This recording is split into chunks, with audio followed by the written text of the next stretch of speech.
Here are the headlines. At least 90 people are dead in the floods over the long weekend.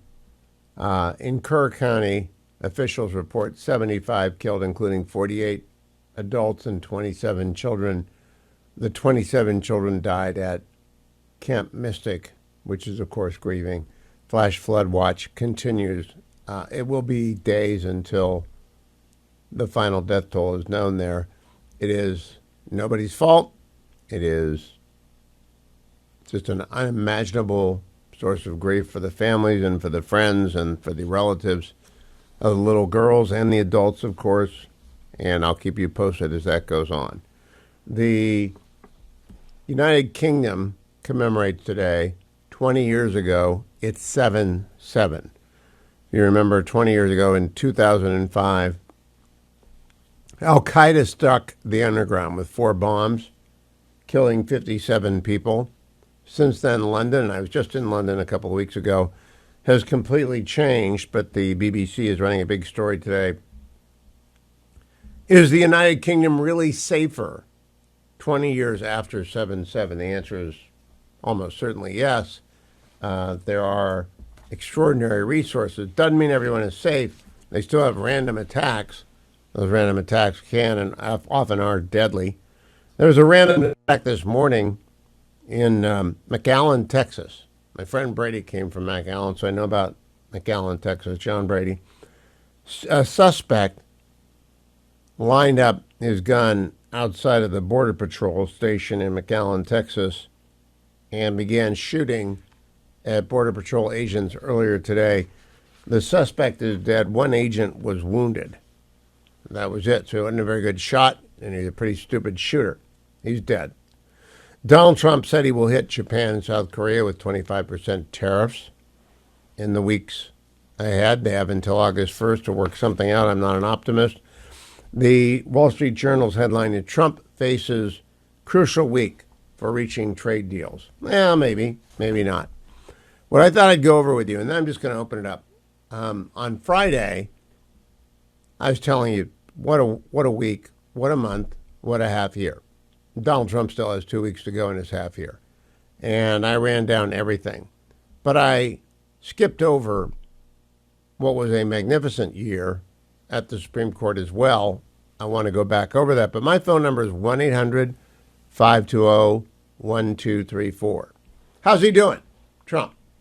What do you think? 1-800-520-1234. And if you're not profane, I'll let critics on. I'll let boosters on. I'll let anyone on. 1-800-520-1234. It's a good week. It's a slow news week. Senate's in session tomorrow and Wednesday and Thursday. The House is out. The big, beautiful bill is law. Its provisions are kicking in. The accountants are figuring it out. The money is being distributed to defense and the border wall. I would like to know how long it will take to finish the border wall, but I can't find that anywhere.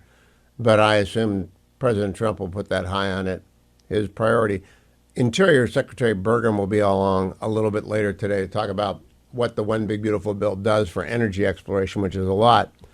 But I want to go back to the Supreme Court. The term that began in October ended last week. And of the dozen major decisions, 10 were outright victories for the Trump administration and conservatives and originalists. 2 were ties. Right? They did not get to whether or not a religious charter school is constitutional. It was 4-4. I believe it is constitutional. I believe Justice Barrett, when she returns, will vote that way. But she was recused from this case. And I think someone gave her a courtesy no when they were yes, because she's going to write the opinion overturning Employment Division versus Smith, if I'm right, and you can write that down. So I don't really count that as a loss. They also punted on the Louisiana redistricting case until next term, so we don't know about that. But in the universal injunction case, 6-3 decision for the good guys. Originalists won. In the opt-out for parents who object to materials that they believe do harm to their children's religious education, originalists won 6-3. Parents have the right to opt their kids out. age verification for porn sites if states want to require pornography sites to include proof of age verification. That was upheld 6-3. If states want to ban puberty blockers and transition surgery, they may do so. A Tennessee law doing just that, upheld 6-3. If you happen to be a white male, you are now in the same category as everyone else in America. You don't have a heightened standard of proof of reverse discrimination. That's good. Gun makers are not liable for crazy lawsuits brought by the state of Mexico. That's 9-0. Police use of excessive force, 9-0. Regulation of flavored vapes, 9-0. I don't really care about those. TikTok. The ban on TikTok was upheld 9-0. It hasn't been implemented yet by President Trump. Waiting on that. But what's the takeaway from this term? It was a great term for originalists and for the Trump court. Now, I don't know if Justice Alito or Justice Thomas or the Chief, I don't know who's going to retire or not retire. I just want this court to stay here as long as possible and decide as many cases as possible. Because we do have a couple of spanners in there. Justice Kagan can be counted on to write an occasionally lucid opinion. I don't think that's the case with Justice Brown Jackson or Justice Sotomayor. I think they're political activists with all the nuance of Karine Jean-Pierre.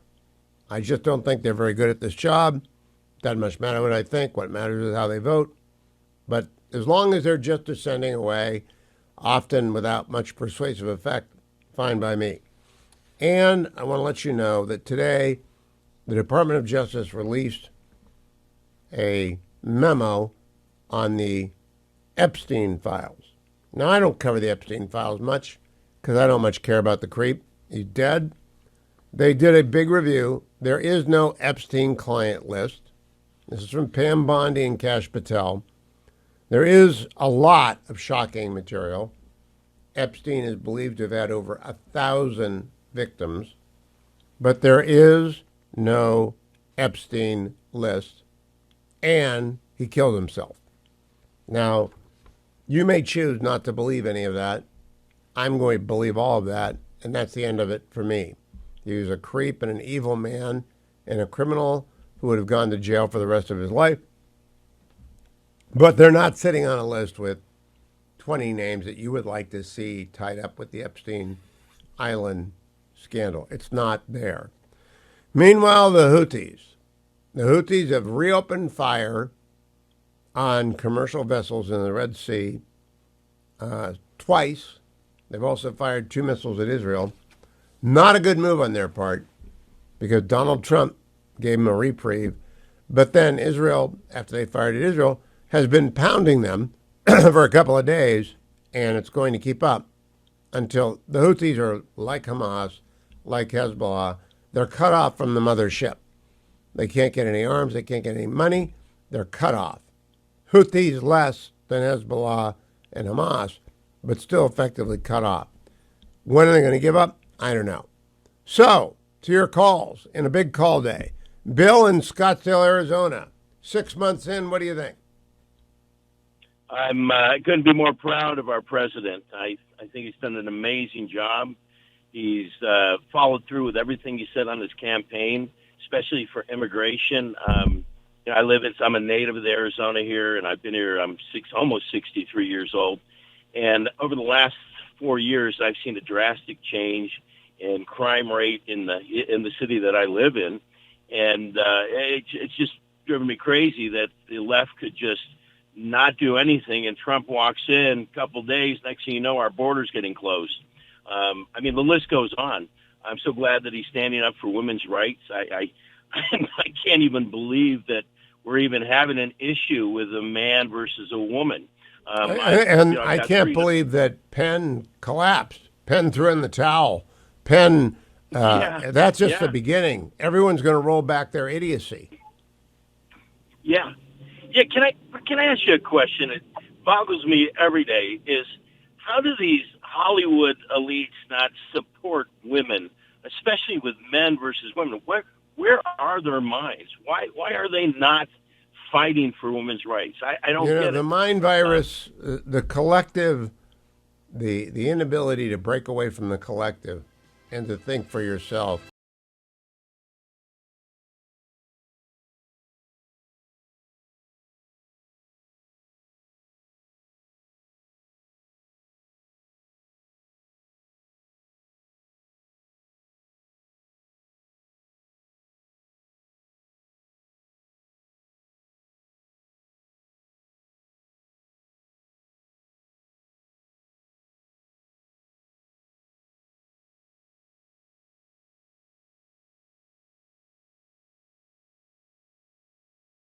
Show.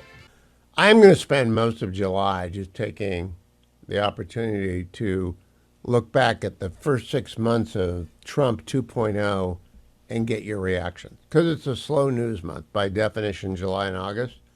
Now, with President Trump, you never know when a slow news month might turn into a rocket ship. But I'm taking your responses at 1-800-520-1234. How do you feel after 6 months? Susan in Arkansas. Hey, Susan. Hugh, listen, here's my deal. He has been absolutely fabulous for this country. And of course, we all supported him with the chief issue being immigration. And I am so proud of everything he's done. But the other day, after he signed the bill, he starts talking about making some sort of specialty amnesty arrangements for various groups of people. Well, I'm old enough, Hugh, I'm 76 years old. Reagan pulled that stunt that liked to kill us, and it was a very, very bad decision. I do not want to hear Donald Trump talking about making amnesty arrangements for farm workers or anybody else. We voted him in to get these people out of our country.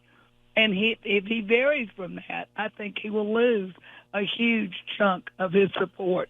Well, I don't think he's talking about amnesty, Susan. I think he's talking about regularization and 10-year work permits and not amnesty. So, well, it sounds like amnesty, and it makes the hair stand up on the back of my head. If it's amnesty and at the end of any period of time someone can vote, I'm against it.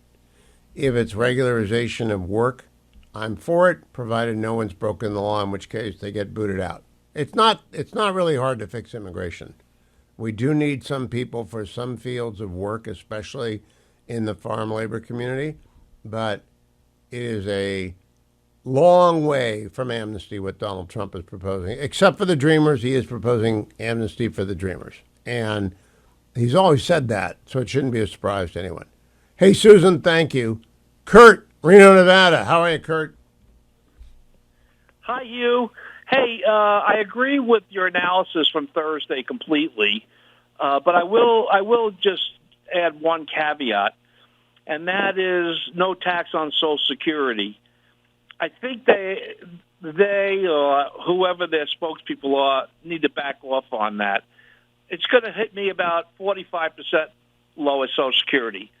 I'm tremendously grateful. I thank the president. I love our president. But it isn't quite no tax on Social Security. Oh, it's not even close.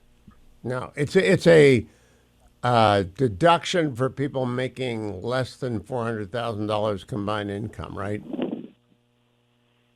Well, it's even less than that because the lower Social Security taxation, you have to be under a certain income, like $250,000 or really $150,000 to get the full benefit. So it's not quite there. But you know what? I am really grateful. What our president has done is amazing. I support him 100%. I love the guy. He's from Queens. I grew up in Queens. Actually, he grew up pretty close to where I grew up, although he's older than I am. But I love President Trump. Well, you're doing a good job, and you're right about Social Security was not a complete exemption of Social Security. Would have broken the bank. He didn't want to do that, but it's a start for those seniors who are most in need of it, and I appreciate the call, Kurt. Let me go to Joe in Arizona. Hi, Joe. Hello, Hugh. Thanks for taking my call. Appreciate it. My pleasure. Again, I'm also on board with President Trump for his first 6 months. I appreciate what he's done, even though with the small business, we got stung by the 145% tariffs, but I understand why he did them, and argued that I was in favor of it. I understood it. So I wanted to let that out of there, but I also wanted to ask your opinion. What the press and everybody is reporting is against the bill because of the increase in the debt, right? It's supposed to be an increase over 10 years, a $3.5 trillion increase in the debt. What does this bill do, though, in that people are kind of expecting it to do? It's not a fact, but it's an opinion that with the stimulation that's going to take place over the next 3.5 years, that this bill, that $3.5 trillion may get a chance to be offset? Oh, it's possible. It depends on how much it grows. A 2% economy, and we're in for $1 trillion of debt a year. And that is the 2% trap. If you only grow at 2%, you're not really growing, and your entitlements keep going out. If you get up to 4%, we'll begin to close the debt, and that's increased productivity that will take off with the addition of AI and additional supercomputing. And a lot of people believe in growing our way out of it.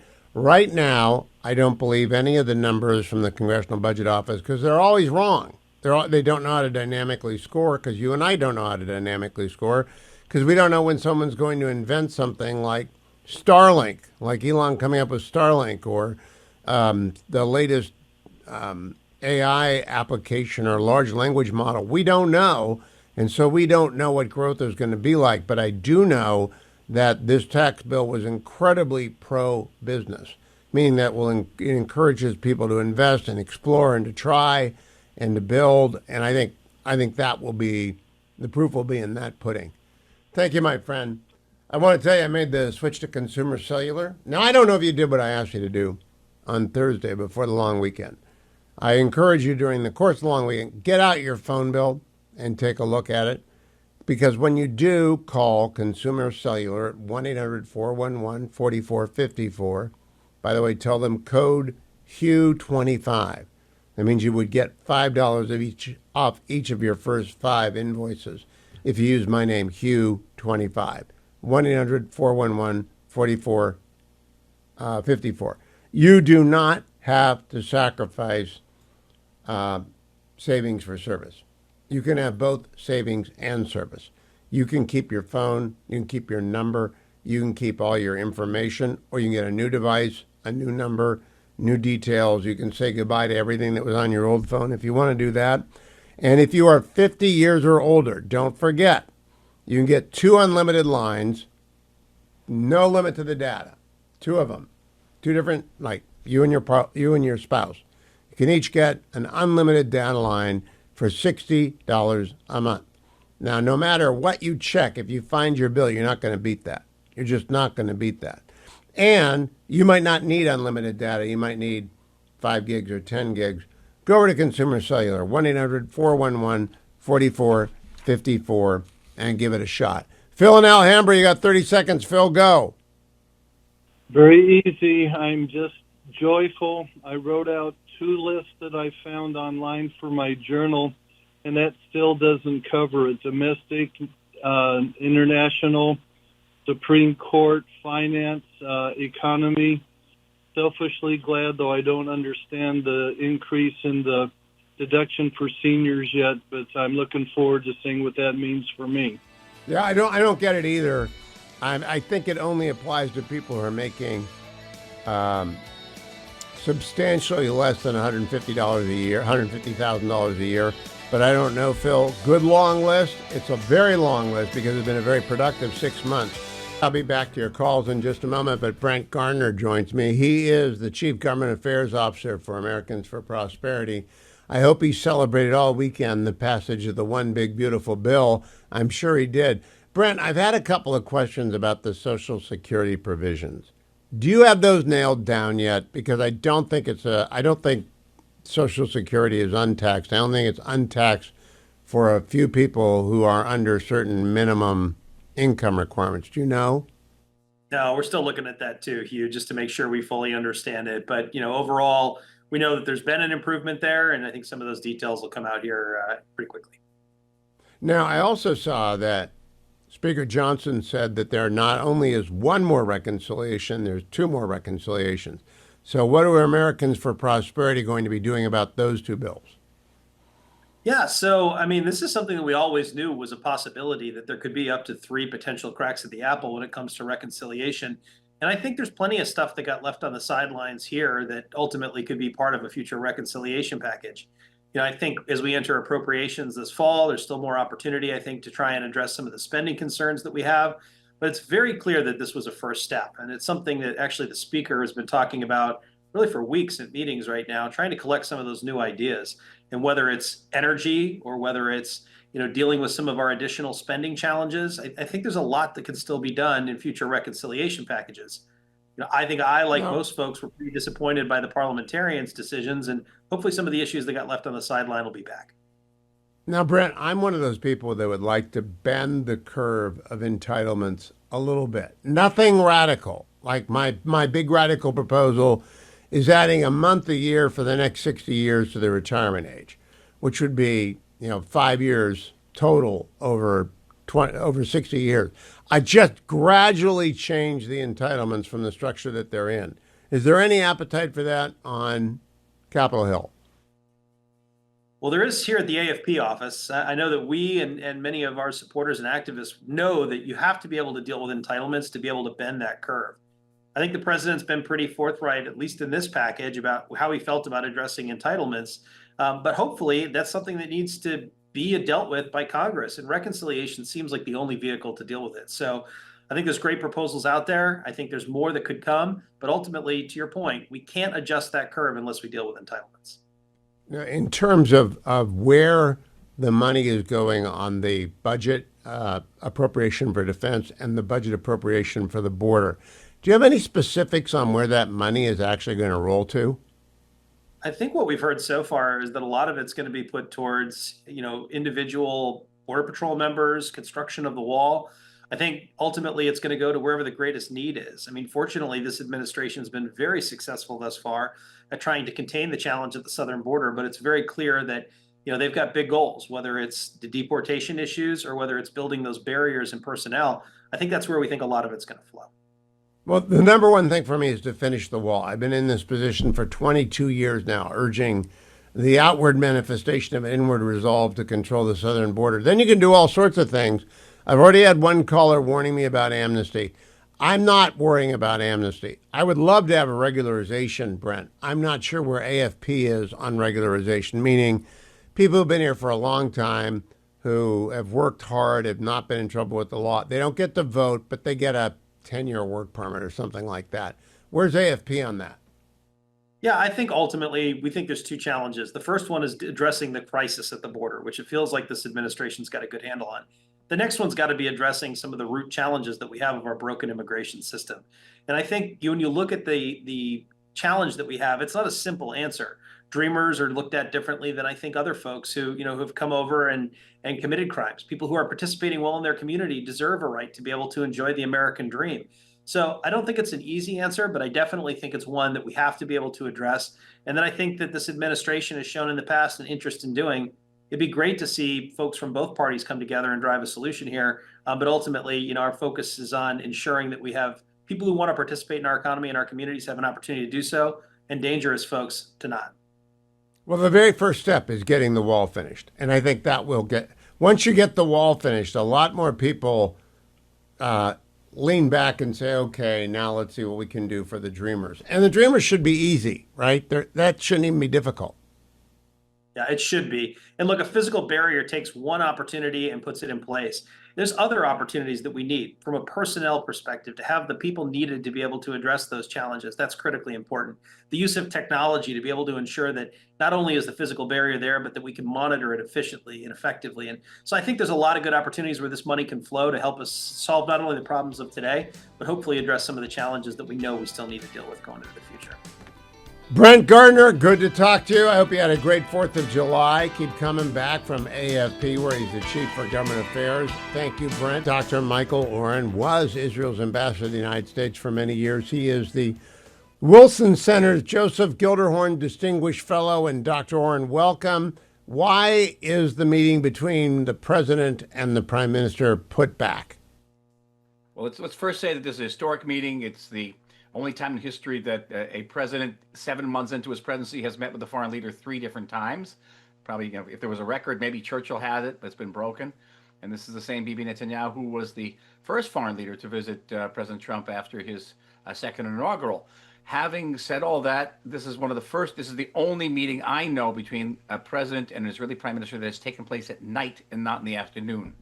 And Israeli prime ministers always want the meeting to be taking place in the late afternoon, so it makes Israeli TV during prime time. Why it's been moved? It's a reason that nobody in Israel understood. I had to explain it. It's because of the horrific flood in Texas. Ah, And I was actually surprised. I thought the president was going to cancel. He's got to go to Texas. Don't you agree?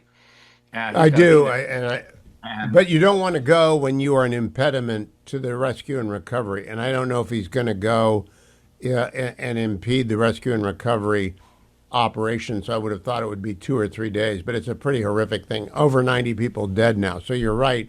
That would be a complication. I and thought maybe it was.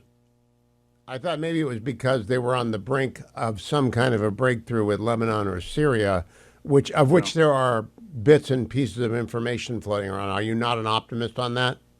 Well, I'll go into it in a second, but it's very interesting. In the Israeli press, everyone's saying, well, it's being held at night. There's not going to be a photo op. There's no press conference. Obviously, there's some kind of tension between the two. This is right. Ah, And no, ah. you do not have a press conference. You do not have, a photo op when, over 90 people are dead, including, almost 30 children. You just don't do that. It's not done. And It's absolutely but no, correct. and nobody was reading the headlines. It has nothing to do with what's going on between the two men. It's a horrible, horrible tragedy. Anyway, what's going on between the two of them? Interesting enough. I always like calling the shots a little earlier, and I think I called 2 shots. One was on the B2 issue. So I've been trying to, over the course of 15 years, trying to convince first the Obama administration, then the Trump administration to sell or lease Israel a B2 bomber, complete, of course. Yep. With white walls and leather upholstery, which means with the bomb. And I did not get anywhere with Obama. With the Trump people, they said it's interesting, we'll talk about it, but then they weren't reelected. And now there's a bipartisan bill moving through Congress to do precisely that, to sell us a B2. I think that this is not happening accidentally. I think this is part of an incentive to Israel and certainly to Prime Minister Netanyahu to show a little bit more flexibility on the Gaza issue. That's one. The other thing I think I called the shots on was that during the week, I was saying on Israeli press that the major issue in this negotiation is not necessarily Gaza. It's going to be America's policy toward possible violations of the ceasefire by Iran. Will I the United States agree. I give Israel a agree. green That light? And that's the key to everything. It's the key to everything. And only tonight, the headline in the Israeli press was, "Oh, the major issue is the American green light." And apparently, Israel has gotten it. That was the headline tonight. As for Gaza, clearly the president wants a deal. He wants a deal so that we can stop the fighting there and we can get down to the business of making peace with the Saudis. And if you make peace with the Saudis, you can make peace with Indonesians, you can make peace with the Pakistanis, you can make a peace with a lot of Sunni states. So everything hinges on that. And the Gaza deal is hinging on a number of issues. The biggest one is what happens after the 60-day ceasefire. Hamas wants the war to end. That's it. We won. Bibi says, no, you don't win. After 60 days, we can go back to fighting if we want. And that sounds, I don't know. Is that a difference without a distinction? I don't know, but it's huge for both parties. Well, how many Then there are times has Hamas accepted a deal with reservations, which is really a long way of saying no? I really don't know how often we have to try and kick at yeah. this football and find out that they've removed the football. They're down to It puts 20% of the strip, right? They're really on their backs. It's not. It's not as though Israel doesn't want to do a deal. Hamas doesn't know what to do. That's Hugh Hewitt's view. They don't have anyone left to make a decision. Am I crazy for thinking that? Oh, they got people that make a decision, and they got this guy Haddad, who's the new leader of Hamas. He's making that decision. But the way they look at it is they have these assets, these hostages, and as long as they hold the hostages, Israel can't take over the entire Gaza Strip because we send our army into the area where they're holding the hostages. So that's their very, very big advantage. So they're holding out on what happens the day after the 60-day ceasefire. They're holding out on the question of humanitarian aid. So, Israel and the United States have set up this humanitarian aid program. which has worked imperfectly, but it has succeeded in keeping the aid out of the hands of Hamas. It hasn't always brought the aid into the hands of the civilian population, but it's keeping it out of the hands of Hamas. Hamas wants the UN back. Gee, I wonder why? Because Hamas believes in international institutions? No, because it knows it can steal 60% of that food from the mouths of their people if it's distributed by the UN. And there's a degree to which Israel is willing to let some UN aid back in, but not all of it. So that's a big issue. Then there's the question of Israeli withdrawal. Where is the Israeli army supposed to withdraw to? Do we give up these major lines that divide the Gaza Strip going east to west? Do you give up the Philadelphia route, which is the border between Egypt and Israel? And there's disagreements over that too. So the president came out and said, well, we look like we're going to have a deal within a week. I hope he's right. But these issues have and are likely to remain the major stickling points. Do you think, exit question, Michael, that we do have an understanding that if Iran begins to reconstitute their nuclear weapons program, Israel and or the United States will strike again? Do you think we have that agreement, that understanding? That's what was reported tonight, and I think that's key. Because without that, Iran's going to make a comeback. It's going to get off the mat. It's going to start, reasserting its hegemony over Syria. It's going to start rebuilding Hamas and Hezbollah, and all the opportunities we have for this regional peace will go down the tubes. And it's absolutely crucial. I can't express that enough. I can't emphasize that enough. So, I hope so. So that was the news tonight. And if true, I think the people in the Middle East can go to bed a little more safely tonight. We did have several rocket attacks from Houthis this week. And the Israeli Navy and Air Force are active in destroying Houthi targets tonight and yesterday. And we had 7 rockets, believe it or not, fired at border settlements from Gaza this week. I bet you that didn't make the press in the United States. It did not, but I'm glad you're here to help explain why, indeed, there is no postponed meeting. There is really just deference to people who are grieving, as a president ought to display. Dr. Michael Oren, follow him on X at Dr. Michael Oren. I appreciate your time every single week. You're in a busy media cycle, busier than anyone I know, and I appreciate the time. As I mentioned in the earlier segment with Brent Gardner of Americans for Prosperity, Speaker Mike Johnson said we not only have one more reconciliation, we have 2. That means if the Republicans can figure out what they agree on, they can pass it with just 50 votes in the Senate. 2 big more swings at the plate. One of the things I'm hoping they concentrate on is the priority of one of our sponsors, Americans for a Balanced Budget. Americans for a Balanced Budget are mostly concerned that healthcare premiums not skyrocket come October. They want to preserve the tax credits for people who are buying their insurance off of the state exchanges. There aren't many people who are doing that as a percentage of Americans, but it's really millions of Americans, and they get tax credits for doing that. One of the upsides of Obamacare, a nightmare of a bill that we're still trying to digest. But Americans for a Balanced Budget want the Congress to focus on preserving the tax credits available to people using the individual exchanges. Very popular program, as pollster John McLaughlin points out. The Americans for Balanced Budget, we just did a survey because no one's addressing the healthcare marketplace that protects a lot of working class Americans who pay for their own insurance, may have 2 jobs, but their employers don't cover them with health insurance, so they have to go buy their own. After they get done with the big, beautiful bill, they've got to extend these tax credits so that working class people, when October hits and people get premium bills, we've got to make sure that they don't get sticker shock. And amen to that. And that is what a second reconciliation can include in there. How do you help Americans for a Balanced Budget achieve that? Go to stophealthcosthikes.com. That's stophealthcosthikes.com. One more time, stophealthcosthikes.com. And add your name to that list.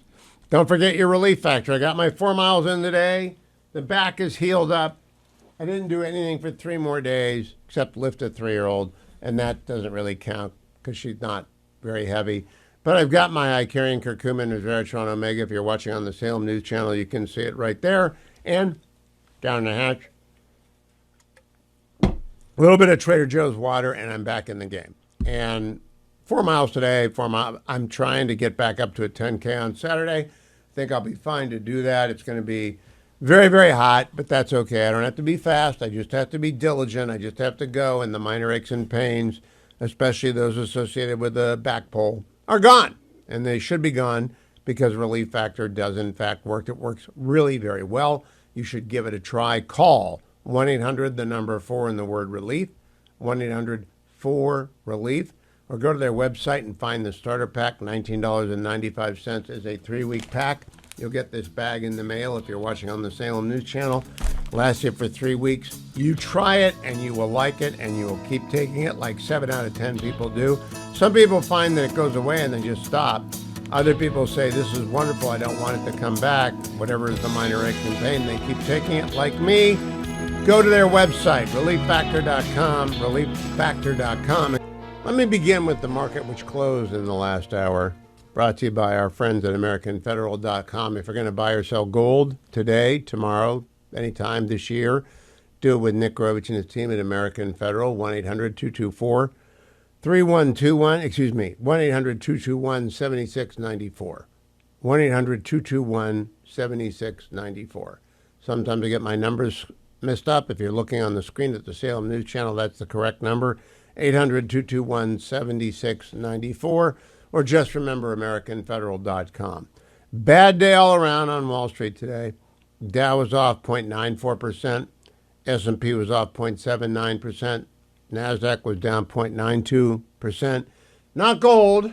Gold went up $6, 0.18% to $3,349. Because when everything else is shaky because of trade and whether or not we're going to have an extension of an extension or the end of extensions or whether South Korea and Japan are going to get hit by 25% tariff, gold goes on its merry way, being the reserve currency for the reserve currency. I cannot predict what gold will do in the future. I know if you started buying gold when Nick Grovich became a sponsor to this program, you're a happy camper. And I don't know if that's going to keep going for the next 5 years, but as long as we're running $36 trillion deficits and debts, I have to think it's a pretty good bet. For the past 100 years, gold more than kept pace with inflation.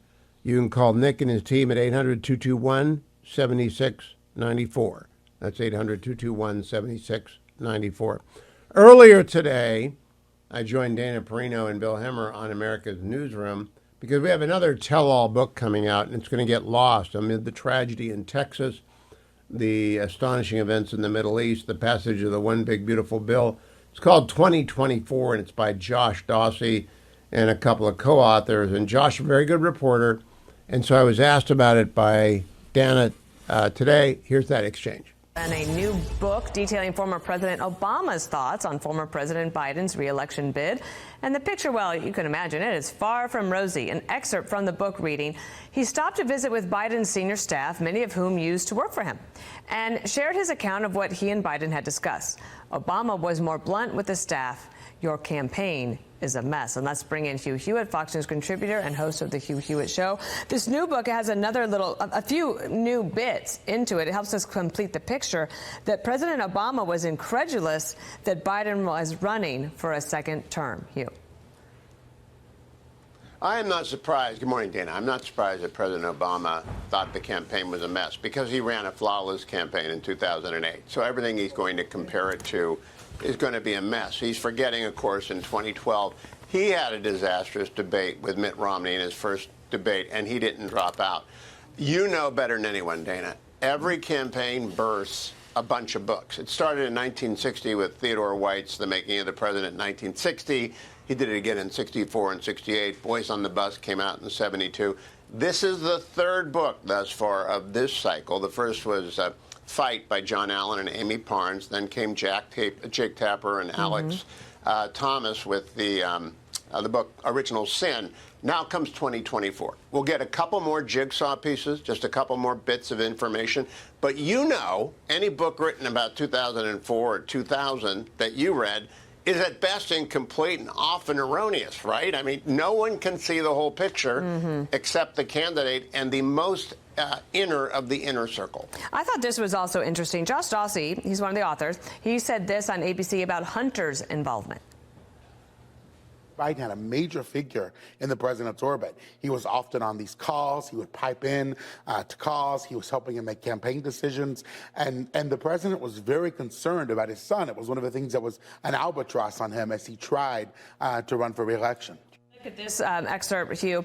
Hunter watched the debate from his home in Los Angeles, and his reaction was, what the F? He had never seen his father so out of it and worried about his well-being. A few days later, when Hunter arrived at Camp David for a visit, he told his father, I love you, and get some sleep. I think the Hunter Biden inclusion, of course, not only on his father's mind, but being around all the time was probably something that the staff had to deal with, too, and they wouldn't be likely to talk about that. Now, you know that you cannot keep family away from the principal, no matter what situation you're in. Josh Dawsey is a fine reporter. He's the equal of any reporter out there, and I'm looking forward to reading 2024. But this is not anything new to us. We all saw that President Biden was infirm. What we didn't know is that his staff was so incompetent that they would turn him loose in the late June debate after wearing him down at Camp David.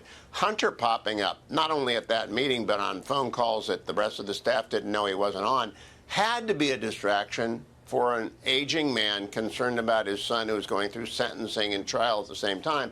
There will be details here, but it is clear a lot of people want to make Hunter the fall guy. The fall guy is President Biden, who originally sold himself as a bridge and then refused to go when he became infirm.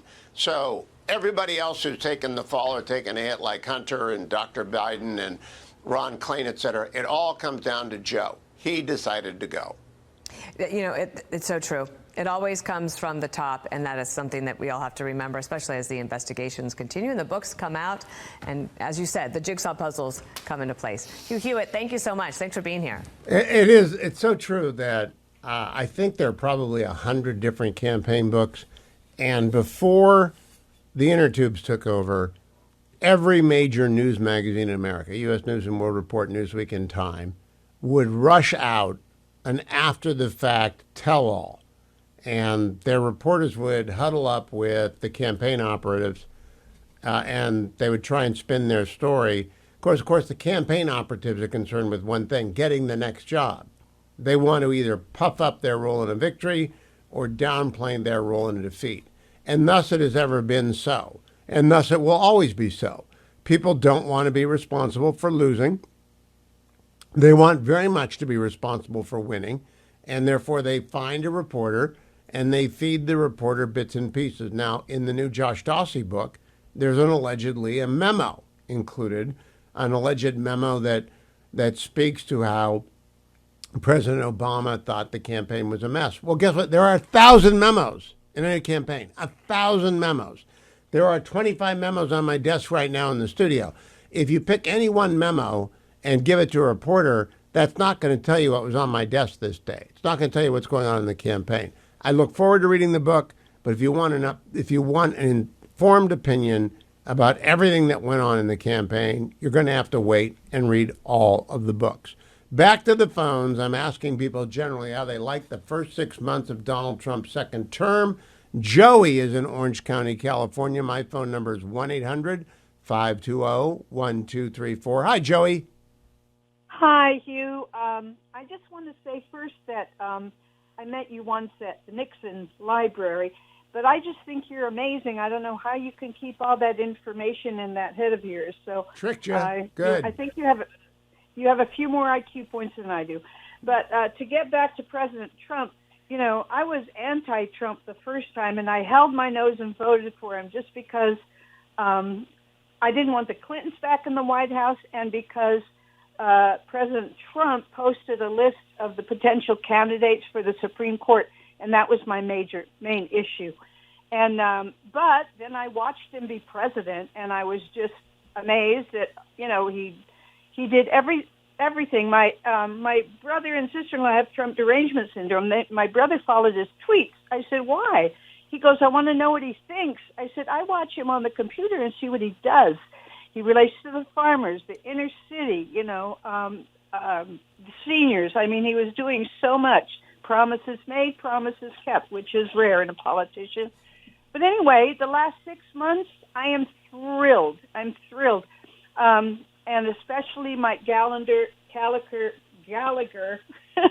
on the way home from my July 4th celebration. He was on, and he put the cherry on the cake. He said that President Trump is going to make a proclamation to make English the official language of our country. We've never had But that. you can't trust Mike. I hope you know that, Joey. You really No, I can't don't trust know Mike that, Gallagher. but, I'll take your word for it. No, he's really a very, very, very shady character. Very, very shaky character. I would be very careful about that.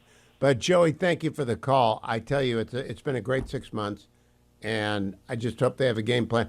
I don't know that anyone thought they would be done this quick. July 4th, one big beautiful bill.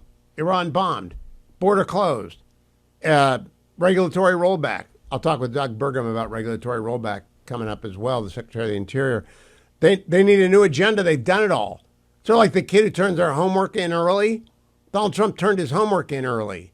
And now we got to come up with another agenda, 3.5 years left to go.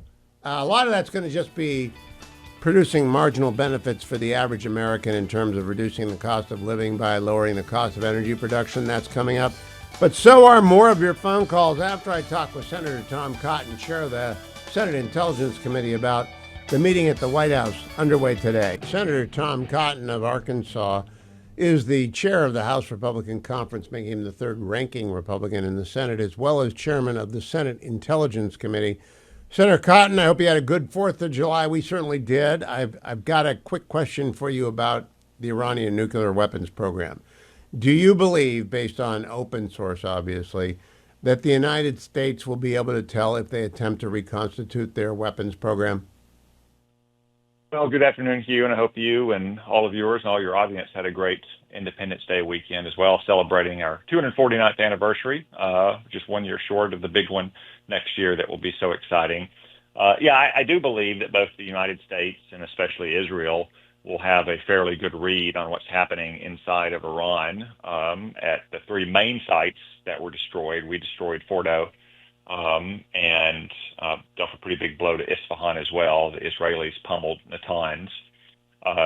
And I think it's going to be a very hard, long slog if the Iranians tried to do that. Remember, this is not a Mission Impossible movie. There's not one single thing that the United States had to find or destroy to stop Iran from getting nukes, and there's not one single thing that Iran had to as well. That's why we always refer to a vast nuclear infrastructure.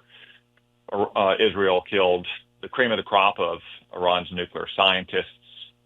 We destroyed their deep buried underground bunkers that were protecting their centrifuges and centrifuge cascades, which were also destroyed. Israel destroyed most of their centrifuge manufacturing capabilities. Israel and the United States together destroyed the uranium gas to metal conversion facility. These are all critical single points of failure in that vast nuclear infrastructure necessary for a nation to make a nuclear weapon. And that's why you see so many people like, say, David Albright, a former weapons inspector in Iran who's widely respected, or Norm Rule, who was the national intelligence manager for Iran at the Director of National Intelligence Office under Barack Obama, saying things like catastrophic damage or effectively destroyed.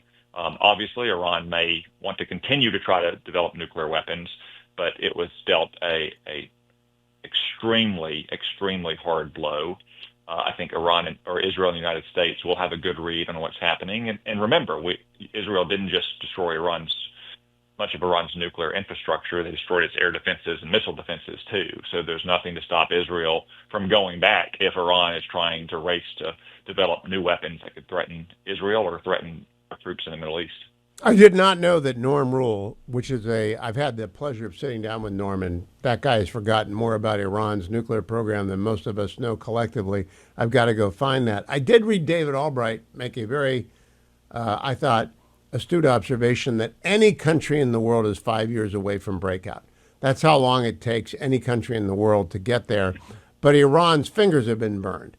And I'm just curious, do you think having done it once, it's easier for America to do it again? Because I sure believe that. Yeah, probably so, Hugh. Obviously, there was a large and momentous debate going back many years to the Obama deal, in fact, about whether a targeted military strike would mean World War III or another forever war in the Middle East. And obviously, it did not mean that. It was in keeping with what, say, President Reagan had done during the tanker wars in 1987 and 1988, when we destroyed half of Iran's navy because they were mining the Persian Gulf. It shows once again that the discriminate application of military force as a last resort usually does not lead to war, but rather it leads to peace. And it projects strength and resolution, and that's what President Trump did, and that's what I argued that America should have done going back 10 years if Iran was unwilling to make a deal that would turn over that vast nuclear infrastructure. And again, I just want to stress that people like David Albright and Norma Rule, or for that matter, Rafael Grossi, the head of the UN's Atomic Energy Agency, these are not partisan gunslingers. They're not even partisan politicians. They're professionals. Their reputation is really all they have. They have no reason to go out and sugarcoat what Israel and the United States did or to oversell it. They're not seeking re-election. They didn't make this policy. They're simply trying to give an honest assessment, and they all use words like effectively destroyed or catastrophic damage. Now, I want to ask you about the Houthis. President Trump had deterred them from shooting at commercial liners going through the Red Sea into the Gulf. Now they've started doing that again. What do you expect President Trump to do? Well, I think what President Trump worried about most, understandably, were strikes on the United States Navy's vessels or any U.S. shipping through that through the Red Sea or through the Bab al-Mandab, which is where the Red Sea meets the Gulf of Aden, one of the world's critical choke points and waterways. I don't think they've done that. I think they probably understand, especially after the strikes in Iran, that Donald Trump means business. He's not a man to be trifled with. This is not Joe Biden. It's not Barack Obama either. But I have to say that President Trump was limited to some degree in what we could accomplish against the Houthis because Joe Biden had deprioritized intelligence collection so much. And you see what a nation that prioritizes intelligence collections on its enemies can do and what Israel did to Iran. I mean, just think about the fact that Israel knew which bedrooms in the luxury condos the Iranian generals were sleeping in. Not just which buildings, not just which apartment numbers, but which bedrooms in those apartment complexes. That's not the case with the Houthis, where Joe Biden for 4 years deprioritized intelligence collection, making it harder for our military to actually identify the targets that we could strike in Yemen that would force the Houthis to sue for peace. Now, that's gradually going to change over time because President Trump is serious about the threat they pose, but it will take some time, unfortunately. Now, Senator, you've destabilized the New York Times in your day, and they're still kind of lost. But I'd like to add to that destabilization. Did President Obama or President Biden accomplish anything in their 12 years to enhance American national security? It's hard to think of anything, especially with Barack Obama. I mean, remember, President Obama has a consistent habit of blaming America first, as Gene Kirkpatrick referred to the Blame America First Democrats in 1984. His first big international tour was the apology tour to the Middle East, where he went and tried to expiate America's sins in the world. And he consistently favored countries that were anti-American and gave the cold shoulder to countries that were pro-American. Think about the Arab Spring, for instance, back in 2011 and 2012. He seems to have been a bumbling, stumbling amateur, and that's what I think some people at the time, like probably John McCain, called him. I think there's an underlying logic to his foreign policy. If you were pro-American, like, say, Hosni Mubarak, or by that point, Muammar Gaddafi, you got overthrown. If you were anti-American, like Bashar al-Assad or the Ayatollahs in Iran, you got coddled and appeased and conciliated and propped up. So I think President Obama is the most ideological president we've had since at least Woodrow Wilson, maybe ever. And the core of his ideology is that America's sins and wrongs are largely to blame for what's happened in the world. Just look at what Obama said about Iran, that we're to blame for our tensions with Iran because we somehow overthrew the democratically elected leader of Iran in 1953. That is false in every regard. There was no democratically elected leader. We didn't overthrow it. We weren't involved in that in any significant way, but still, he said it time and time again. He wrote it in his book. He said it in his speech during the apology tour. He wrote it in another book since then. He deeply believes that America is to blame for most of the tensions we have with the world. In a future conversation, I'm going to ask you to rank him on the president's Senator Cotton, since you know that pretty well. I think he's going to come in pretty close to last on the list. What a disastrous 12 years between those two guys. Senator Tom Cotton, follow him on X at Send Tom Cotton. Follow me. Thank you, Senator. Jonathan Williams is President and Chief Executive Officer of the American Legislative Exchange Council. He's got the greatest bookshelf in the world except for the Michigan cutout. Jonathan, I have not talked to you since the One Big Beautiful Bill passed. What's your favorite part of it? Well, there's so much to talk about there, Hugh. But I mean, I think the big takeaway, really, that all of us need to remember is we just dodged a massive bullet aimed right at the American taxpayer if this thing didn't get renewed in terms of the Trump tax cuts. I think we guaranteed a recession if we didn't get this done. And I think one of the most important elements of this, a little bit 10,000 foot here, Hugh, is outside of the individual provisions, which are all very, very important, whether it's the small business provisions or individual taxpayer provisions, is because the House took the Senate version of this package, the Senate version was always a permanent extension. And this is what the president talked about almost from day one, is we want a permanent extension of those Trump tax cuts. So this takes away this guesswork and the ambiguity and all that uncertainty that plagues capital markets and plagues small business investment decisions. And you have permanent certainty when it comes to the expensing provisions, whether the small business treatment, the individual rate reductions, even the death tax relief. All of that doesn't have to be left to the whims of reconciliation rules and temporary phase outs. That is an incredible victory on behalf of taxpayers all across the country. You know, when ALEC gets together in Indianapolis in a week, the American Legislative Exchange Council is getting together for it's just going to be one long party. I think you're just going to start drinking when you get there and go for an entire week. But, John, I got one hard curveball for you. Ted Cruz proposed a 10-year moratorium on any state legislation having to do with AI. That was removed in a vote prior to the adoption of the Senate bill, which became the law. What was the reaction of ALEC to the original Cruz provision forbidding state legislation on AI and then on the repeal of it? What did you think of that whole thing? Well, we had a lot of friends on both sides of that discussion, as you can imagine, Hugh. I mean, I think there's a couple of really important takeaways here. Number one, we absolutely cannot lose to China in the race for AI, right? I mean, I think that's what Senator Cruz is trying to do and bring up something that was very similar to what Congress did in the 1990s under Speaker Gingrich and others, which was the Internet Tax Freedom Act, was to allow the internet to grow unencumbered by burdensome regulations and taxation, right? And so that was the idea from Senator Cruz, a very free market guy.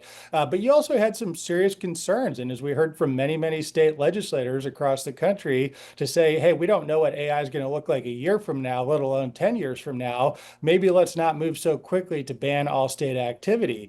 And so then, of course, there was the discussion around a compromise, I think, from Senator Blackburn from Tennessee, who's a great friend of ALEC and another ALEC alum, one of our 114 in this current Congress, as you know well, Hugh. And there was a compromise language. And the day that got stripped. But I think this is an important discussion that America's state legislators are going to continue to have with the members of Congress. And I think this is a great piece of where ALEC should be right now, talking with our more than 100 members of this current Congress about what that should look like going forward.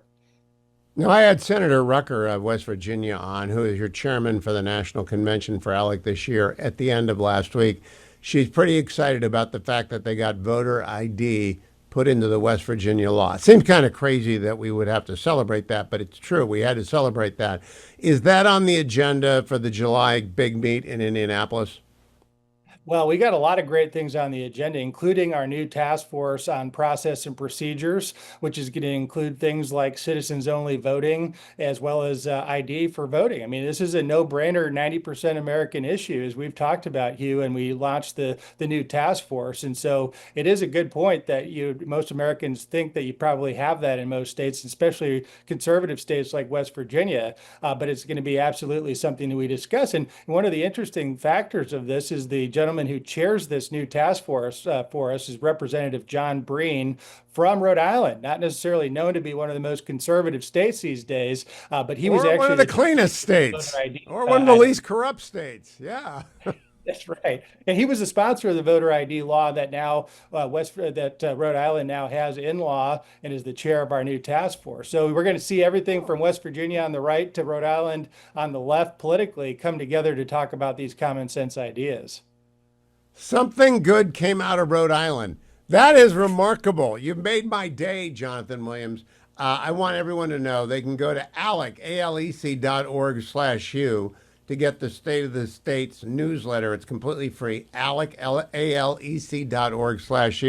Hey, Jonathan, very quickly, do you have a surge in people joining as they realize the states are where it is at right now? Are more legislators joining? 100% legislators, private sector members. We're going to have 450 or more state legislators in Indianapolis next week. We're seeing a surge of activity. As you know, we had the letter calling for the permanent extension of the Trump tax cuts. Over 630 state legislators across the country saying this is the right thing to do. We need to limit the SALT deduction, all those important facets of it. So we are seeing more legislator engagement now at ALEC than in my 18 years that I've been here. It's really exciting. Have a great week in Indianapolis. I'll talk to you from there, I hope. Joined by Vic Mattis. He is the arts and culture editor of the Washington Free Beacon. He is co-host of Getting Hammered. Vic, are you also the weekend editor at the Free Beacon? Oh, your sound is off. And the arts and culture on Sundays. So I missed the start of that because we had turned you off at the beginning. Are you the weekend editor? Yes, I am. Hugh. Okay. I am both. So I want to ask, this is a tough question. When you have a tragedy as large as the one in Texas, with more than 90 people dead, how do you cover that? I mean, how do you even begin to assign a reporter to that? Well, the first thing you have to remember, Hugh, is the role that the Free Beacon plays in our sort of universe, which was largely focused on giving the Democrats a taste of their own medicine, from the media bias that had been inflicted upon the right for many years. And when the Free Beacon was born in 2012, the focus was turning that sort of hard-hitting reporting on them. So when it comes to terrible tragedies, is what is happening in Texas, for example, a lot of the big stories that are being reported on, we leave it to the other news outlets to do the big reporting. We're not adding much to that element of it until something outrageous comes along, and then we feel like we have to step in. So you can get your news about everything that's happening there from Fox and other places, but when the Democratic National Committee, for example, issues a memo continuing to lean on this insane belief that Trump's cuts and DOGE were responsible for this awful tragedy, then the Free Beacon steps in, which is what we just did, and say, I was wondering if hey, you were going to that. crush that. That's really one of the more vile stories out there, and they are blaming the National Weather Service, which did its job and was untouched by DOGE. All right, now I want to go to a funnier story, one that got some coverage, but I'm wondering what. Mr. Mamdani listed himself as an African American in his application for Columbia. Is there any way in the world, as an editor, you would allow him to claim that for his op-ed, having been born in Uganda? No, I mean, you would have to ask, what is the question when you check off your race or ethnicity? It has no bearing on your residency. It is a question of you as a person, biologically speaking. Not even look, I grew up in New Jersey, and I don't check off that I'm Italian American, even though most of my friends are Italian American and a few are Irish. That just doesn't work that way. It was nice to see the New York Times turn its great investigative skills and reach towards somebody who they truly hate, dislike, and fear, which happens to be Zoran Mamdani. They were like using their powers for good for once. No, that was obviously outrageous. I read that they did that both ways. I read that they did that because Chris Rufo had the story, and they knew he had the story, so they were one step ahead of Rufo scooping them again. So I don't know if that's true or not. Do you think it's of consequence, Vic, that he lied on his college application? No, I think for most of the people in New York City, I think that's probably lower on their list of outrages. For the people who do support Mamdani, for example, they really don't care if he outright says he's a communist or not. The fact that he said, wanting to control the means of production doesn't seem to be a factor for them. They want the rent to be frozen. They want the free bus rides and everything else, lowering the cost, which he has very smartly driven home in his campaign, which is why he was largely successful and he's very well spoken. For us, of course, we think it's outrageous, but it's one of many outrages. As you know, image of him has resurfaced of giving Christopher Columbus the middle finger. And I think that's from maybe 2020. And you're going to see more of this. And the question is, do New Yorkers really care about these things? I hope they do, because it's the last thing they need is somebody like this 33-year-old who came obviously from a very well-off background, now playing the role of, wanting to be the mayor of the most important, the largest city in the United States, and some would say the world. It's a big deal. So, again, go ahead. Can I nudge the assignment editor over at the Free Beacon? Because I read something about Mr. Mamdani over the weekend that has me intrigued, but I lack the investigatory resources to dig in. And that is, he went to a college called Bowdoin up in Maine. I have a lot of friends who went to Bowdoin. I like Bowdoin. Joshua Chamberlain was the president of Bowdoin. But it's listed as his degree is in Africana Studies. Africana Studies. Have you got anyone that you can dispatch up to Maine to check out on what Africana Studies is? Yeah, I think that's something that we can look into. I myself am an expert in Asiana, studies. I'm an Irish, just from my background. Right, Celtic exactly.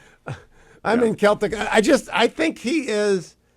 I don't think he's very bright. I know he's very eloquent, but we've fallen for that mistake before. Eloquent does not equal bright. In fact, I just asked Senator Cotton, did Presidents Obama and Biden between them have one success in national security? He didn't think of one. Can you think of one? No, I can't. And I have to tell you this, Hugh. Over the weekend, 4th of July, I was up in Connecticut, and I was speaking to a fella who runs a startup. He's very well off, very successful in his early 40s. And he has an office in New York City. And he himself, who doesn't consider himself to be conservative by any stretch of the imagination, he asked his workers, young workers, who they voted for. And all these young 20-somethings said they voted for Mamdani. And he asked them, why is that? And they talked about him lowering the prices of everything, right? And rent freezes. Things can be more affordable. And he said, that's really the least of your problems. And he said, the thing is, if he comes in and he doesn't believe that billionaires should exist and he's going to jack up those taxes, guess what? The people who can leave, he says, are himself and their rich parents of these kids. But these kids would be stuck. And just to think about that. So, there really is going to be a serious fight, I think, if Mamdani wins, and it looks like he's going to win. Oh, yeah. Capital is mobile. And they are going to leave the way I left California in 2015 for Virginia. They are going to leave New York City. I don't know where they're going to go. We don't want them in Ohio or Florida. I don't know, Vic. Maybe New Jersey? Will they go to New Jersey? Well, it really depends on how they're going to vote. As you know, we talked about this last week. A very big election is coming up in the fall. But yeah, a lot of them are coming. Are you and Mary Catherine getting together for an emergency podcast? Are you coming back together? We are working on it. We're talking to our friends in other places. It's hard to get people back after the 4th of July weekend. But all right. We are working on it here. I've got my Getting Hammered itch, and it needs scratching. Vic Mattis, follow him on X at Victorina Mattis.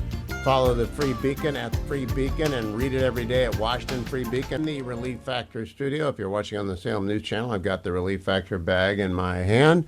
Took it this morning. Took it in the first hour of today's program. Got my 4 miles in today. Feeling good again. Been the first time in 3 weeks I've been back to 100%. I credit Relief Factor with the rapidity of getting rid of that back pull, and I encourage all of you who do something funny and you lift a box the wrong way, or you do the dreaded overhead bin in an airplane, or you just do some sort of twist and shout that you weren't supposed to, and all of a sudden you're calling it cramped up and hurting, Relief Factor will help you. Call 1-800 the number 4 and the word relief. 1-800 and the number 4 and the word relief.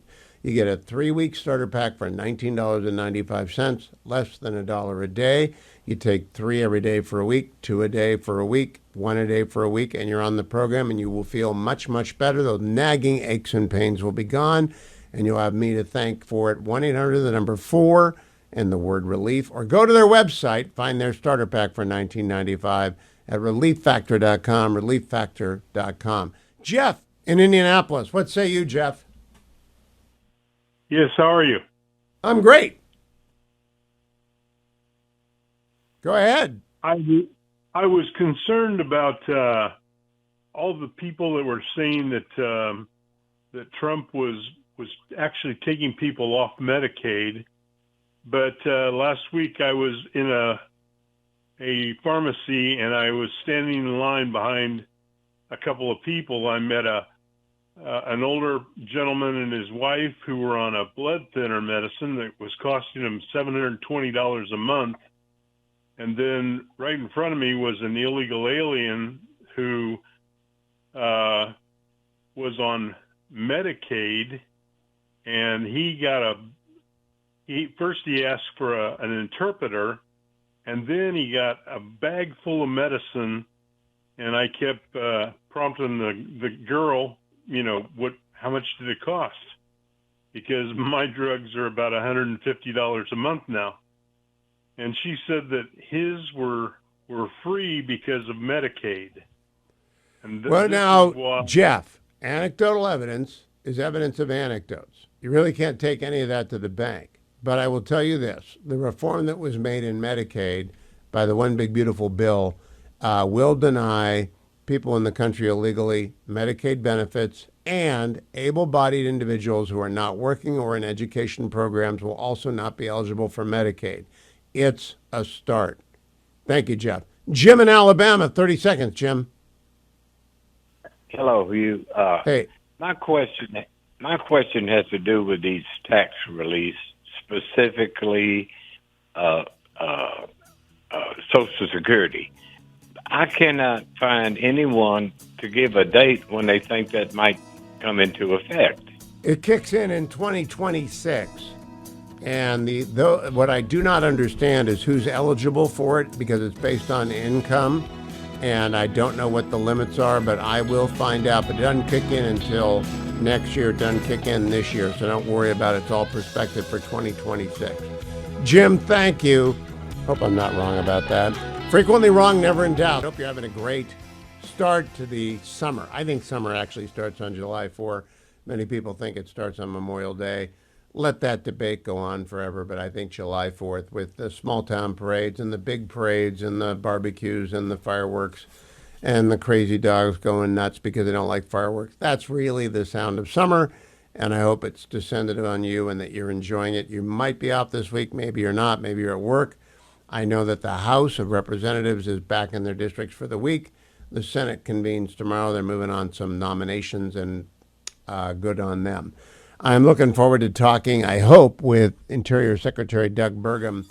It remains the most difficult agency with which to establish a connection, and something which is odd since Doug Burgum is himself a tech entrepreneur and very successful businessman. But he is dealing with one of the oldest and the biggest buildings in Washington, D.C., which, like the Pentagon, is never easy to connect with. So we'll stand by. In the meantime, I want to read to you a press release I got from the Department of the Interior, and it kind of makes sense to me, but it doesn't make a lot of sense to me. It says the Department of Interior is proposing critical updates to Bureau of Land Management oil and gas regulations that would make it easier for operators to combine production from multiple leases, a practice known as commingling. This will implement the One Big Beautiful Bill's directive to the Secretary of the Interior to approve onshore commingling applications. This approach allows oil and gas to be produced from different reservoirs using the same well pad, which reduces environmental impacts, lowers operating costs, and increases overall efficiency. Now, my question, and it's one for Secretary Burgum when he shows up, is why have we been doing this forever? Why in the world would he insist on 2 pads instead of 1 pad? Now, for those of you who are not familiar with the lingo, the pad's just the cement landscaping on which sits the grasshopper or the well or the drill. And if you watch The Landman, you've seen a lot of pads and you've seen them blow up and you've seen the grasshoppers work and you've seen rigs be stripped down and repurposed and the bad things. It's hard work. But I've never ever known until today that you couldn't commingle the production of oil with the production of gas off of the same platform. Now, that doesn't make a lick of sense. I'm glad that they're doing away with the prohibition on it. And I have a theory. My theory is that I'm a lawyer, still licensed to practice in the District in Columbia. And in the law, when you take ethics, you learn you may never, ever commingle your firm's fund with your client trust fund. And so you establish a client trust fund, and the client trust fund allows you to take in your client's money and steward it and pay it out in settlement or pay it out in payments according to that. But you may never mingle that with your law firm's general account. Commingling is, in fact, an offense against the ethics of the bar that will get you disbarred. And a lot of lawyers commingle, and a lot of lawyers over the years have been thrown out of have lost their law licenses because of commingling. So maybe some lawyer at DOI 100 years ago decided that commingling was a bad idea, but I really have no idea what that could possibly be referencing to. I also did during the break, I was interested in trying to figure out what happened to the $157 billion. Now, $157 billion is a lot of money. That's the extra money that's been given to the Department of Defense by the One Big Beautiful Bill. And I'm trying to figure out, where did it go? What is it for? Well, they found a few accounts, like there's $1 billion for barracks restoration. That's going to be divided up between the Air Force, Navy, and the Space Force. There's $350 million specifically for the Marine Corps. Now, that's $1.3 billion out of $157 billion. And I want the troops to get new barracks. If you've ever been in a barrack for any of the services, you know they are not really 5-star accommodations. They're not even Motel 6 accommodations, but we can pick it up. However, where did the real money go? $29 billion, that's with a B, $29 billion for shipbuilding, $25 billion for munitions, $25 billion for the Golden Dome, which I think is a great thing, $9 billion set aside for quality of life issues for our men and women in uniform, including $2.9 billion to help cover the basic allowance for housing costs, because they've never ever kept pace with what it actually costs to rent in the places where military bases are charged.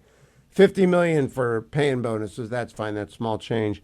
$100 million for child care assistance, again, we're talking small change. $10 million for military spouse professional licensure assistance, that's great. That still does not add up to $157 billion. That's like $2 billion for the little stuff, $29 billion for shipbuilding, that makes $31 billion. Add $25 billion for munitions, that makes up $65 billion. $25 billion for Golden Dome, 70, 80, 90. $9 billion for quality of life. We're at $100 billion. We're still $57 billion short. How hard can it be, really, to put out a list of what it's going to? I would really like to know where it's going to. Also want to tell you about the GOP gambles on Trump accounts. Now, some of you followed this and many of you didn't. If you have a baby in the years 2025, 2026, 2027, 2028, the federal government's going to give you $1,000 for their account, which may not be spent until they're 18. You can invest it. I think you have to vest it in you buy the whole market, stock market index funds. There are different index funds, but you have to do that. Parents can add up to $5,000 a year in these funds, and they grow tax-free. the funds will go tax deferred, not tax free, excuse me. They don't get a write-off for the 5,000. So it's highly unlikely to be utilized right away. But people who are flush are absolutely going to do so, because if you can grow your kid's nest egg, $1,000 to start, you put in as much as you can every year after tax dollars, it grows tax deferred. Then when they're 18 and they're in a low tax bracket because they're not making any money, they begin to take it out. And they take it out to either pay for college, different from a 529. You could do it to pay for a small business. You might be able to buy yourself a franchise of some sort, franchising being the quickest road to wealth in America, is to own 1, then 2, then 5, then 10 franchises. We'll see how successful it is. But you're only eligible if you were born on December 31st of 2024. Sorry, you don't get $1,000 in Trump bucks. That's the unfortunate part. Finally, a story. I was going to be on Hannity on Friday night, and I was really looking forward to talking about this story. But then President Trump went and gave a stem winder in Iowa, and it was a heck of a speech. Fox News carried it live, so I was sitting there waiting in the chair in the studio, and I was actually just enjoying the speech, and I didn't mind that we ran out of time and that Hannity got canceled. But the story was about the CIA note published by the agency having to do with the intelligence community's assessment, the ICA, on Russia's influence campaign targeting the 2016 elections.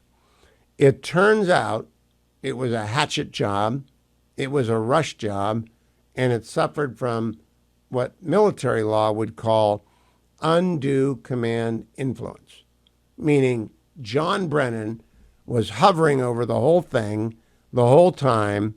You might not have seen him, you just felt him. He picked the people who would do it. He refused to involve other intelligence agencies. And at the very end, he and Director Comey and Director Clapper snuck in the Steele dossier and attached it and gave it to President Trump before he became president, when he was president-elect in early 2016. It was an ambush. And John Ratcliffe came out. He said, we've done this review. It was done by the deputy director of CIA analytics. And boy, does it smash up Brennan. Whenever you see Brennan on NBC, that's who he works for now, on MSNBC, remember, he brought about all of the impeachments. He brought about all of the screw-ups. He is responsible for everything that went wrong in the early years of the Trump presidency, John Brennan. That's what he set out to do. He got it done. But all that is hidden will eventually be brought to light. And the CIA has come clean on John Brennan's perfidy, and it was perfidious. Joined by United States Secretary of the Interior, Doug Burgum. Mr. Secretary, welcome. You're looking great. I hope you had a great 4th of July. Fantastic, Hugh, and always great to be with you on air. Thank you. I had my audience stunned. I actually read a Department of Interior, Bureau of Land Management press release while we were getting our technical difficulties worked out on commingling. And at the end of it, I said, I can't believe commingling has ever been banned. It's banned in law firms, but why did these rules even exist? And I'm glad you got rid of them. Well, I can't explain why. I've found dozens, if not hundreds of things in the federal government that don't match up with common sense. They don't match up with physics. They don't match up with economics. We're trying to get rid of all those. This is one example. And of course, this is something that many states, like my home state of North Dakota, we've been allowing oil producers in the Bakken to be able to commingle, if you will, across the various different things. And some of this is accounting because under Bureau of Land Management rules, you couldn't commingle if you had a pooling area that included federal, tribal, private, or state interests. You had to be developing those separately. We estimate by allowing this to happen the way that many states have been doing for decades with the technology that's available today to make sure that every royalty owner gets paid the right royalty for their portion of the production, that everything's accounted for in terms of the royalties that might go to the U.S. Treasury, that allowing this to be unified across a single well pad, as you noted in your opening remarks, could save the industry $2 billion. This is one of these rule changes. We proposed it. It got included in the One Big Beautiful Bill. Now it's in law, and now the Bureau of Land Management can catch up with what many states and private development of oil fields have been doing for a long, long time. It's going to take a long time to get through everything in the One Big Beautiful Bill. But what mattered most to you, Mr. Secretary, in the legislation that was signed on Friday? Well, I think at the biggest picture at the highest level is, it's always the economy, as you know, Hugh, and you can't separate the economy from energy policy, and you can't separate the economy from national security. All these things tied together, and the beautiful bill was amazing because it reduced taxes, it reduces regulation, it supports our defense, it secures our border. And so it was beautiful in that all the things that we need to have a very prosperous future as the golden age, as President Trump said, that's coming, this is set up. And of course, with President Trump as the best economic developer any country's ever had, the amount of foreign direct investment that he's bringing into the United States right now at record levels. I mean, this is not just drill, baby, drill. This is going to be build, baby, build, because of all the remanufacturing and reshoring that's going to go on here. But to do that, we need energy, we need power, and that's what we've been focusing on at the National Energy Dominance Council, and it's been a big focus of Interior as well, making sure we cut regulations to allow American ingenuity, American job creators in the energy industry to go full tilt and do their very best at outperforming the rest of the world as they have. You know, Mr. Secretary, last week I talked to your counterpart over in energy, Chris Wright, and I talked a little bit about pipelines because it's really so critical to our infrastructure. He said that's really Doug Burgum's business. How is pipeline are we expediting pipelines because they do make America run? Well, absolutely, and thanks to a Supreme Court ruling around the NEPA, environmental protection rules, and then what we're doing in Interior around environmental assessments, EA, environmental impact studies, EISs. These have been tools that have been weaponized for decades to try to stop many forms of energy. And of course, a pipeline, if you're going to have a 1,000-mile pipeline, invariably it's going to have some nexus with federal land, and that's where the protests were held. That's where the lawsuits occurred. I had direct experience with this with the Dakota Access Pipeline, 1,100 miles long. It had less than 1 mile of federal nexus. That's where everything was occurring to try to stop the entire project. And of course, when we can move energy around our country that we can produce here, we not only have energy security, but we also have lower prices. Everybody should be caring about this. Places that have blocked pipelines, like the state of New York and like California, now have among the highest electric prices in the country because with clean U.S. natural gas producing electricity, they're just missing out. If someone's going to come in and put an AI data center, if someone's going to remanufacture, they are not going to move to these states that have constricted energy reduction because in some cases their electric prices in New England are 3 to 4 times higher than they are in other parts of our country.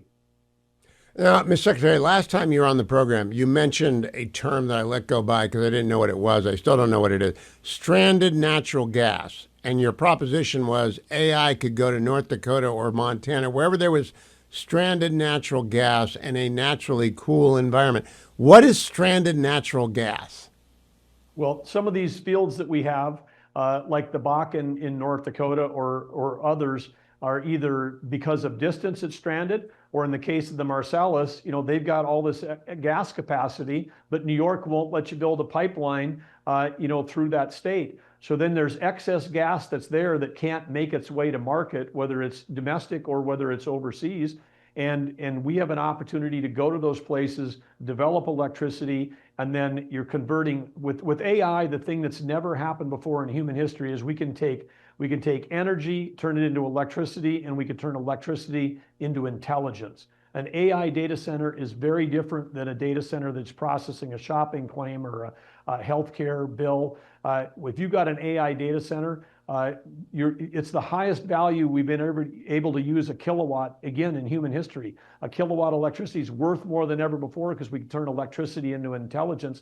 And then now, instead of blocking a pipeline, you can ship that intelligence down a fiber optic cable. And at least so far, Hugh, I haven't seen any protests forming about fiber optic cables being laid in the ground to move information around our country. So it is, and the distance before mattered. Data centers wanted to be close to the Pentagon. They wanted to be close to Wall Street because a millisecond of latency for high-speed trading mattered. But with these large language models, the latency is less of an issue. Access to power is what really matters. And of course, on the international scale, China is building so much electricity right now across all forms. They built more coal last year, 94 gigawatts of coal. Than anybody else in the world. This is 94 gigawatts is more than all the electricity consumed by California plus New York. 1 gigawatt's Denver. Whoa. China built 94 Denver's worth of electricity from coal. They got 30 nuclear plants, hundreds of billions into hydro.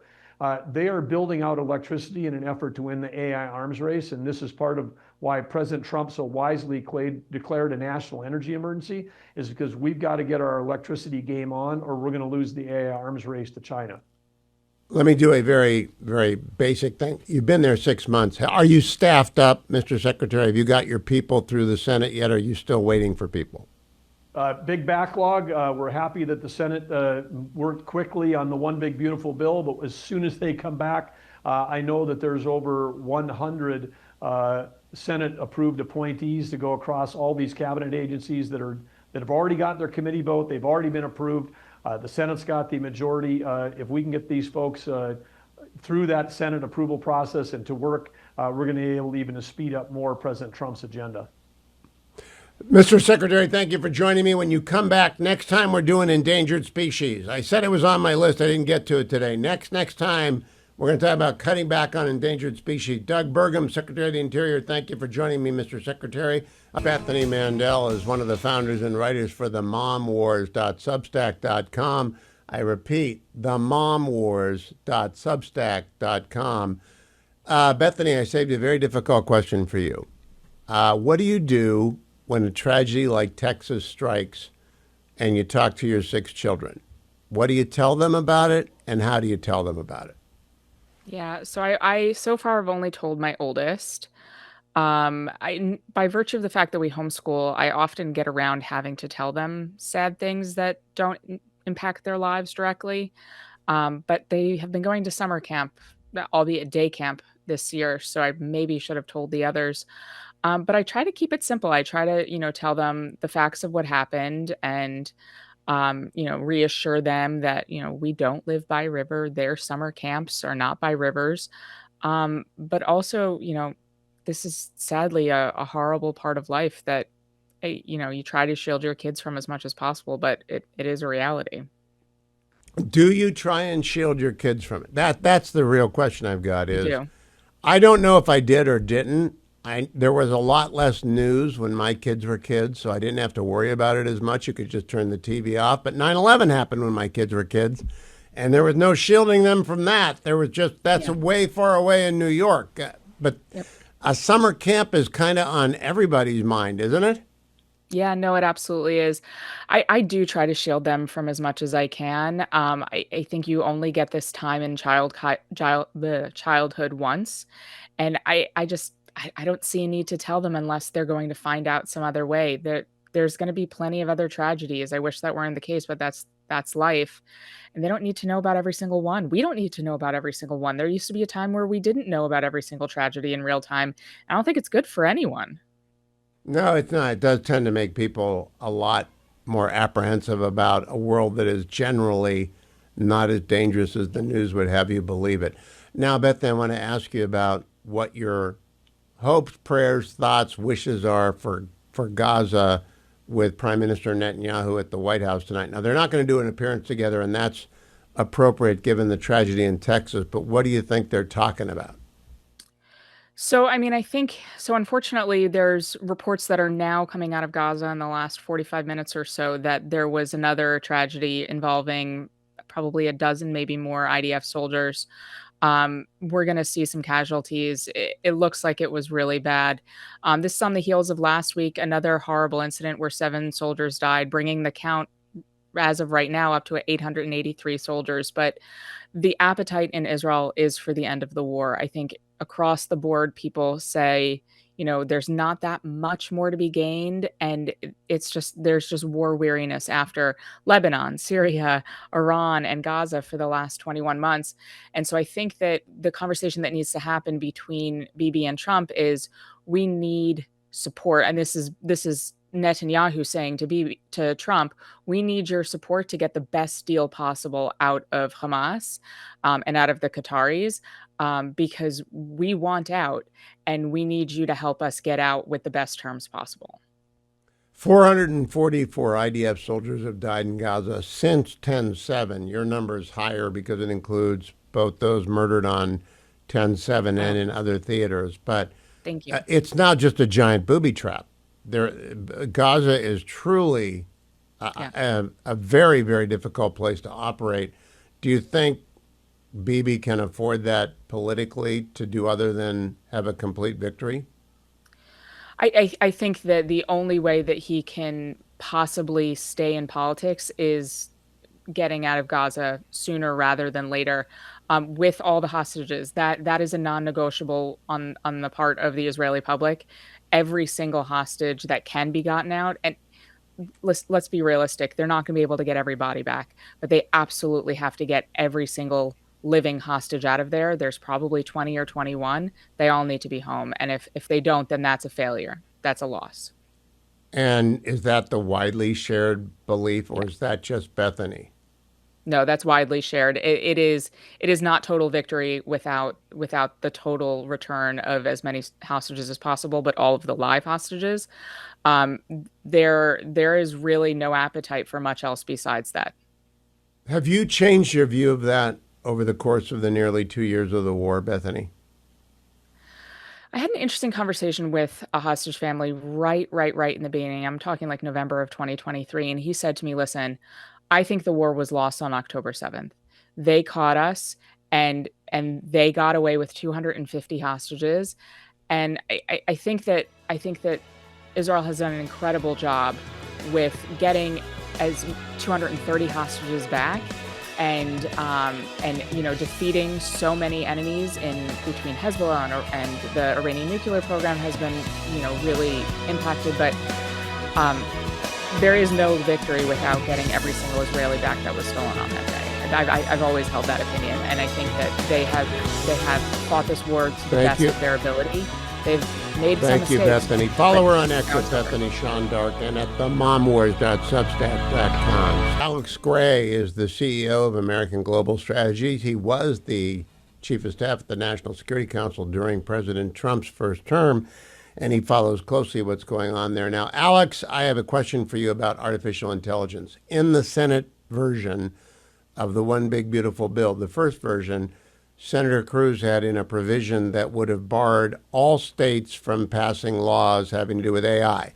That was removed in the final version. I am of two minds. How do you approach that question? Well, Hugh, I totally understand some of our conservative friends who look at this from a federalism angle, but I think the predominant issue here is that Senator Cruz is right on national security grounds, that if you have this patchwork of state regulations on AI, you're ultimately going to have an environment that's not conducive to the number one goal, which is winning the AI race against the Chinese Communist Party. And if one state has an approach that, let's take California, for instance, if California's approach to AI is inspired by kind of Gavin Newsom-like progressive populism, we're going to have a really hard time winning the race against Beijing. And so I think Senator Cruz was right on the money. I think the Trump administration was right on the money. And unfortunately, this isn't one of those times where we can hew to an entirely doctrinaire view of how we'd like state-federal relations to work. Now, there is a lot of law in the area of the Dormant Commerce Clause, where if a state law gets in the way of and somehow screws up the development of a national economic goal, you can have it tossed out. Is that the interim approach by AI providers to just go after each state one by one, or are they going to make another run at a comprehensive preemption provision? I hope they make another run at the comprehensive preemption provision because, again, to me, this is really, Hugh, about having the surety for large and small, small that will hopefully become larger and more innovative AI innovators, to be able to do what we need to do in this space to continue to have the advantages that we've enjoyed thus far. I mean, remember, Hugh, we've seen reporting coming out in the open source that China's really not that far behind us. You know, we thought with ChatGPT, with OpenAI, with Meta, with some of our other innovative companies in this space, Google, we thought we had a lead that was, I don't want to say insurmountable, but we thought we were much farther ahead of China than we actually are. And we're now starting to see indications that the Chinese are doing what they do well. They steal, they make cheap versions of important innovations, and then they very quickly, through the doctrine of civil military fusion,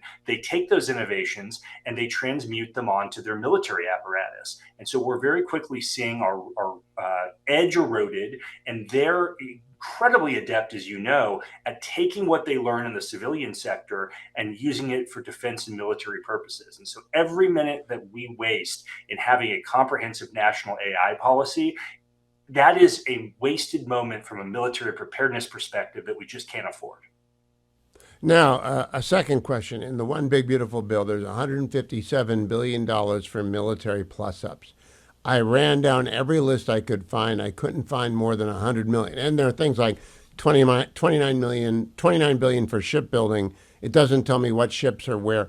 Do you have a comprehensive list of this, Alex? Does anyone know where that 157 billion is going?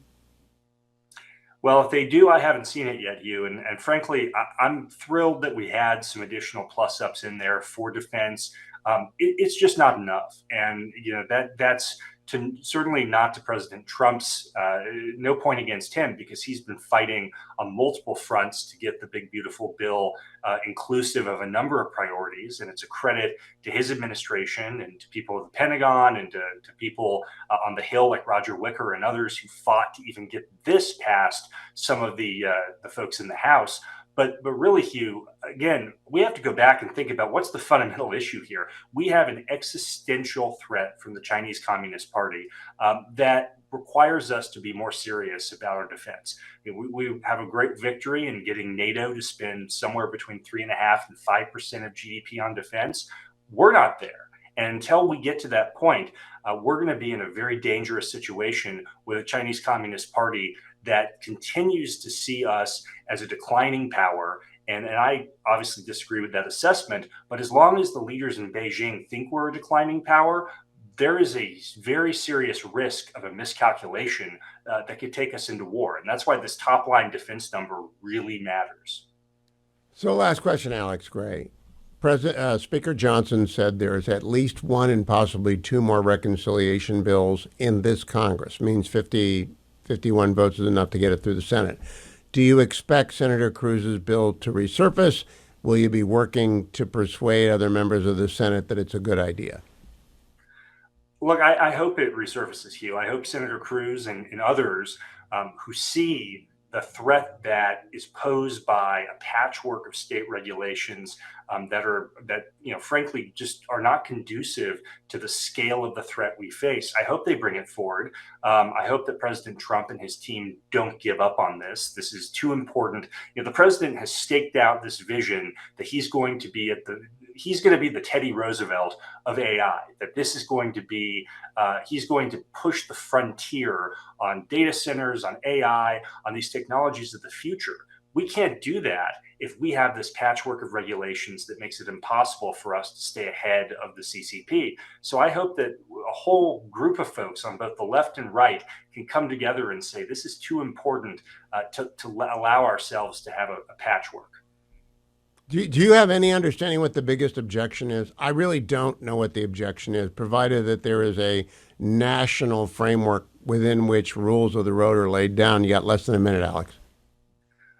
I think the biggest issue that I've heard, Hugh, is frankly just the concern about preempting states' ability to state sovereignty and states having the right to make their own legislation on this. Obviously, in a normal circumstance, I'm all for a robust federalist system where states are making their own regulations on almost everything. This is too important. This goes straight to the Constitution's admonition that the federal government has to provide for the common defense. To me, this is a straight line to that provision of the Constitution, and it requires a national solution.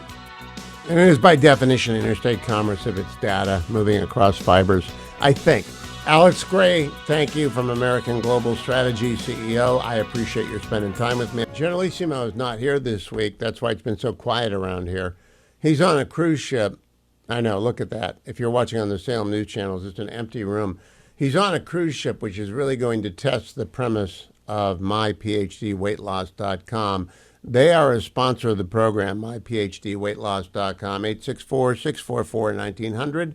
That's 864-644-1900. The premise is someone who is big Dwayne can stay somewhat medium-sized Dwayne if he just follows the rules. And he lost 50 pounds 2 years ago, and he's kept it off all of these 2 years by remaining in touch and following the rules and not doing anything dumb or crazy. But a cruise ship is an obstacle course for anyone who's doing their best to stay away from the cookie tray. Because there's a cookie tray at every corner on a cruise ship, and there's gelato, and there's also pretty much a buffet open anywhere. Dwayne's not much of a drinker, but he can make up for that in volume on cookies. So we'll check in with him. But in the meantime, if you would like to lose 50 pounds or 20 pounds or 100 pounds, check out myphdweightloss.com or call them at 864-644-1900. Tell them you want to do what Dwayne did and you want to keep it off for 2 years and you don't want the fat shot, to borrow from President Trump. Let me close by reminding you I'm in the Relief Factor studio. Got my 4 in this morning. Going to do it again tomorrow, no matter how hot and muggy it has become, because my back is feeling great again, and that is wonderful. The allergies are out. The bugs are out. I don't care. I love summer. I love the fact that just sitting down makes you sweat, but it just doesn't matter if you haven't got the minor aches and pains that go with exercise and aging. You're definitely getting older, and you should be working out, whether it's a mile or 2 miles or 4 miles or 6, whatever it is. Go out and get Relief Factor, and you will thank me for doing so. Call them at 1-800, the number 4, and the word relief, 1-800, the number 4, and the word relief, and you will be in touch with them. Or you can go right to their website to find the starter pack, $19.95. It's less than $1 a day for 3 weeks. You take 3 a day for the first week, 2 a day for the second week, 1 a day for the third week. You've got all your levels of icarian and curcumin or resveratrol and omega up in your body, and you begin to feel great, and you begin to get rid of those minor aches and pains. ReliefFactor.com, ReliefFactor.com. I want to thank Harley and Adam. They're carrying all the weight today, and despite some technical issues with Secretary Bergen, we got it to work. Those were not on our end. I blame his assistant, Rob, and Rob is responsible for everything that went wrong today in our connection up with the DOI. And I just want him to know that I put that on the record. I won't tell you his last name because to do so would be to expose him to the vicissitudes of my online legion. But I do want to remind all of you, I have a YouTube channel. We will post a Doug Burgum interview over there about commingling. Head over to YouTube, Hugh Hewitt, like and subscribe. We have passed the 90,000 number. Thank you for all of you for doing that. We're looking forward to getting a lot closer to 100,000 by the end of July. Thanks all of you who are listening right now. Go to your computer, type in Hugh Hewitt and YouTube, like and subscribe. I thank you in advance.